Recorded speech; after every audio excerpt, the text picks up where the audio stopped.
evening, sort of. It's supposed to be beautiful sunshine all day today and tomorrow.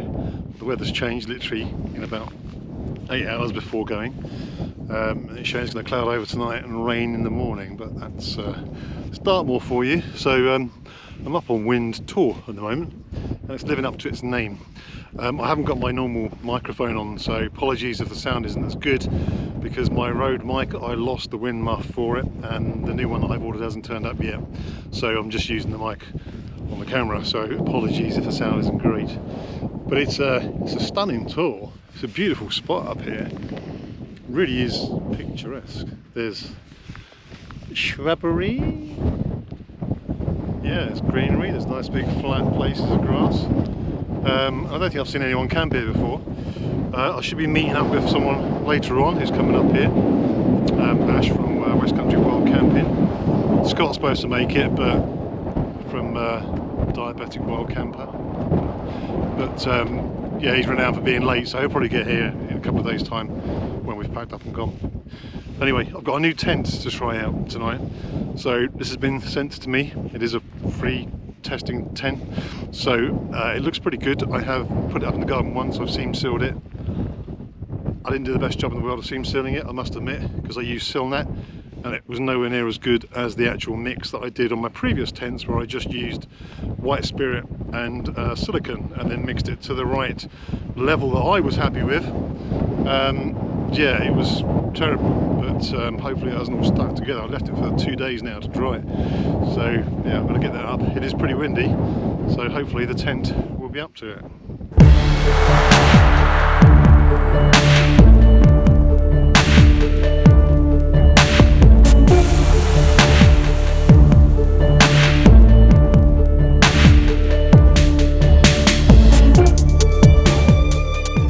Now, this is going to be a good test of this tent, because it's taking a fair old battering from the wind.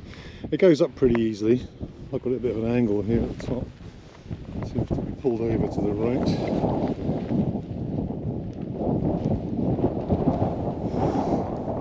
But what I was saying about the Silnet, if you look at this here, it's just terrific. I left it 2 days. When I rolled the tent up, it just stuck to itself. That's what it's like the whole of that side. This side, this is what I did with my own mix. This is seam sealed all along here. You can't see it at the top. That's where it starts with the Silnet, which looks awful, absolutely awful. You actually see, you can see it here, the difference in the colour. You can see where my seam sealant is there. It just blends in. You don't see it. So yeah, I'm not too sure where I'm going to use this Silnet. I'll show you inside the tent. So this is a two-man tent. This is called the Shells 2 from Collins Outdoors, and there was a review done on it by another YouTuber, English woodsman, who gave it a bit of a slating, and there are some issues with it, but they are resolving them currently. Overall, it's a pretty good tent. It's 1.8 kilos, just under 1.8 kilos without pegs, so it depends on what pegs you use. It's very spacious. I can fit in it, which is a bonus. Inside there are loads of these little loops, a bit like the other Collins Outdoors tents. Now they are designed so that you can tie a string cord from front to rear and across it to give it more strength in the wind again.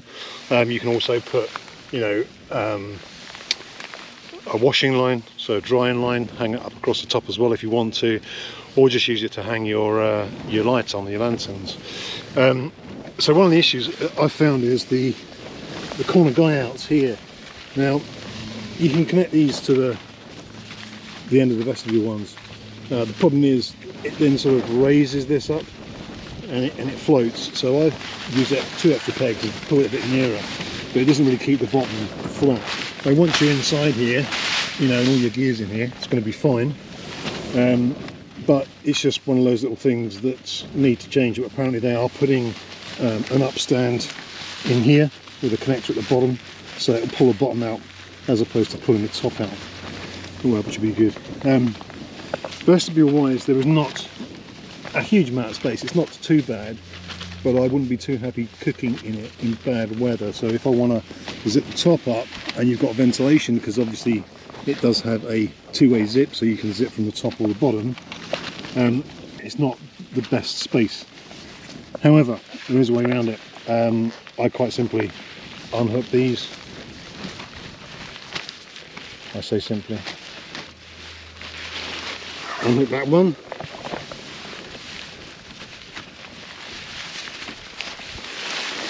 And pull it back. Now, I can still sit inside the tent. I've got a massive vestibule.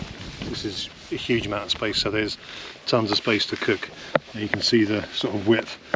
And there's from my elbow, you got a full arm's length before I even get to this side, let alone the front of the vestibule. So if you do that, just release the two clips, it gives you plenty of space. But yeah, it's going to be a good test of it tonight, and I shall let you know how it goes in the morning. I think that is Ash over there filming. Don't know if you can see me because I'm all camouflaged up, but it looks like him in his multicoloured gear. He's got a new tent as well. I think he's bringing it out anyway. It's a little Lanshan sort of teepee tent. Looks really good. I'd be very tempted to buy it, but I just don't fit in it, so I won't. But yeah, it looks quite interesting, so we'll have a look at that in a minute. You made it! I knew it was you in your multicoloured top. Thanks very much. Your rainbow top. How you doing? Not too bad. Not sure why they call it winter, really. I don't know why it's called winter either. So yeah, Ash has joined me from West Country Wild Camping. Have you brought the new Lanshan, the new Nature Hike? I have. Spire. Yay! The Spire. Okay. So yeah, it'd be good. It'd be interesting to see it. I was just saying that I like that tent and I would buy it, but I'm not a midget, so I can't fit in it. Whereas. Wow.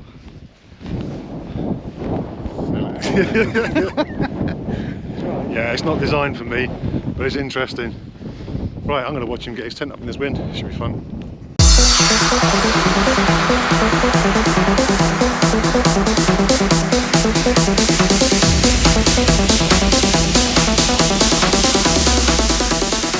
Ash has finally finished getting the tent up with a little bit of help from me. It's a bit of a nightmare, wasn't it? Yeah, it wasn't easy. It's very flat at the back, but you're not 100% on it, are you, at the moment? I'm not terribly keen. It's a bit small inside, even for my small stature. It's definitely not one for me, that's for sure. I laid in the vestibule, so just without an inner, effectively, and my feet were pressing against one side and my head was pressing against the other side, so yeah, definitely not the tent for me. I do like the design of them, and there's other companies that make bigger ones, but they're a shed load of money, so if anyone wants to send me one, feel free. Well, I'm all set up in here now. Usual suspects. I've got my Flames Creed quilt. I'm going to stick my head up that end tonight, only because I'm on a bit of a slope and it's sloping down towards the vestibule door, and it'd be a nice change, save me shuffling around and trying to slip down inside the quilt. And I've got the Lights Tour 5.8 R-value mat. It's not really cold tonight. It'll probably get down to single figures, but it won't be too cold. But it's a comfy mat, and I've got my flex towel pillow. But I'm going to get some water on now, and I'm going to get a cup of coffee down me, because I could do with just chilling out for a bit.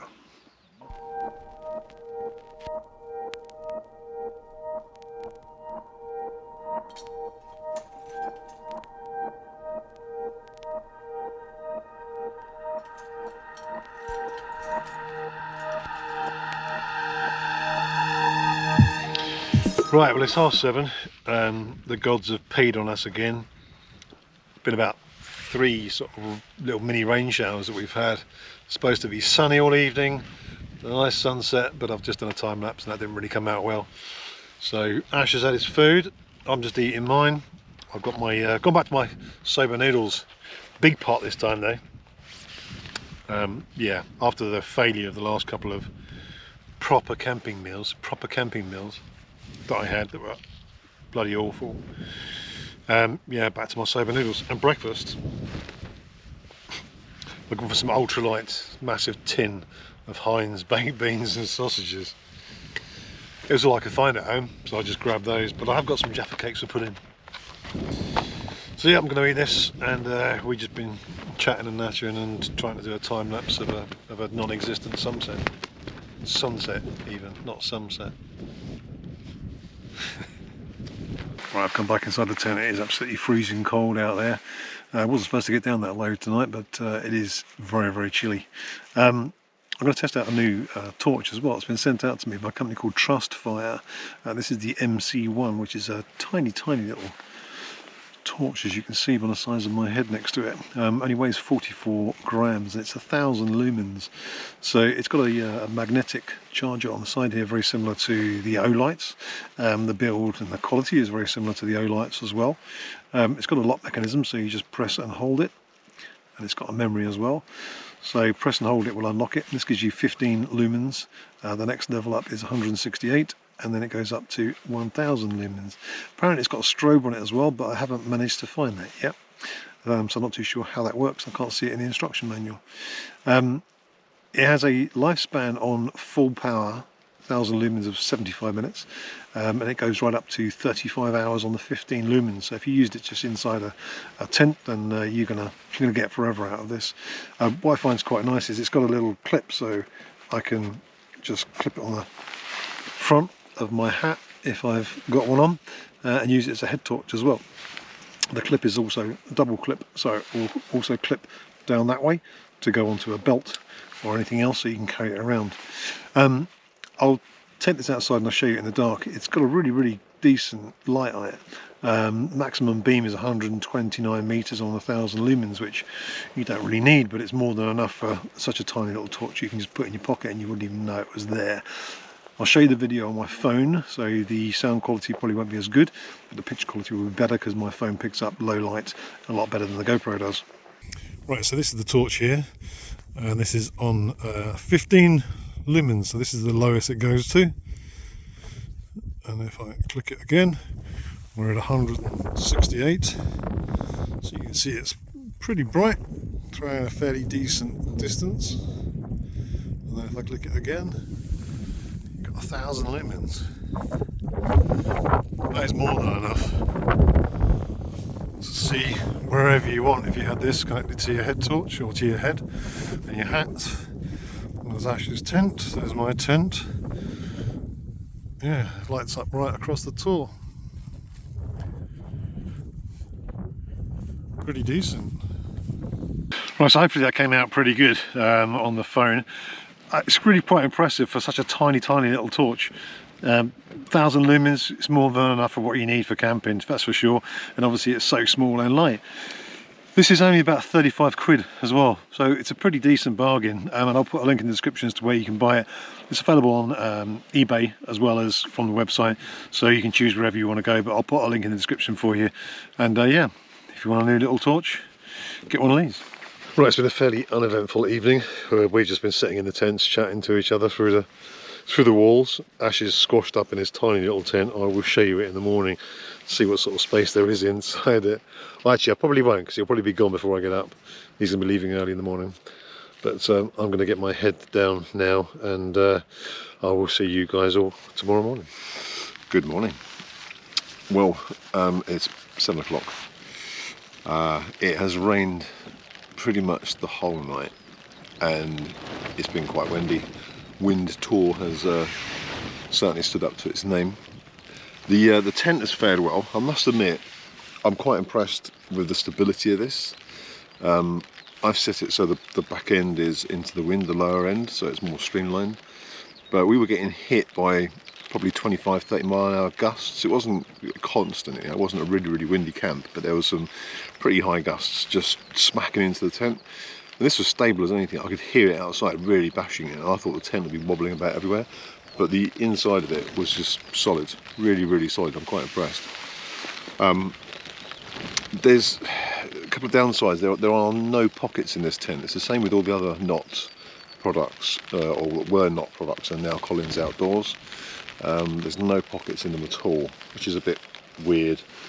There's tons of space in here. You know, I've got no issues with it at all. I fit in it. I can sit up in it just at this end. Obviously it tapers at the far end. and I slept with my head down that in last night. I had a fairly decent night's sleep, but it was yeah, it was pretty stable, and it's it's a good tent. The lack of pockets, probably about the only real issue with it, I think you'd find. Setup is easy. Weight is great, 1.8 kilos for a large 2-person tent, and one that will take a decent battering in the wind. But as I said before, these hooks that you can see here, you can tie string across to help sort of stabilize it as well, should you need. I don't know if I go to that extreme, I probably wouldn't take it on that extreme amount. But this has also got it's a 4-season inner, in other words it's solid, but you can open both front and rear doors. It's got doors at both ends of it, and there is a mesh inner door as well, so you can have just the mesh on it. So if it's a warmer evening or you want some breeze through, I've had this completely shut up all night long, and I must admit I forgot I normally open the vents, and I actually forgot. But there is zero condensation inside here. It's as dry as a bone on the inner.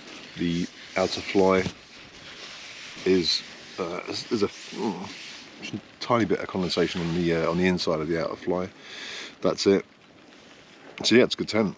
As always, I will put a link in the description below if you want to buy this tent. But for the sort of price, size, space and weight, it's a pretty good tent to go for. Right, I'm going to get a coffee on. I really need one this morning. It's grim and murky out. Well, they say about Dartmoor you get all 4 seasons in a day. It was supposed to be sunny yesterday and sunny this morning. It was really, really windy when I got here yesterday. Bit of sunshine, wind last night, rain all night, and just now there has just been the most horrific rain and hailstorm. It was hammering it down, absolutely hammering it. Mad. As I mentioned last night, I used the Lights Tool mat again last night, and I'm pretty impressed with it. It's really warm, very warm. It's not as thick as my Thermarest, so like sitting up here now on it directly on one point, it is bottoming out. So you can get a cold butt if you're just sitting on it. But I've also got a little foam mat, so I'd normally shove that underneath me anyway. But yeah, it's very comfortable. It hasn't deflated at all, so it's holding up well. It's warm, comfy, it's lighter than the Thermarest that I've got.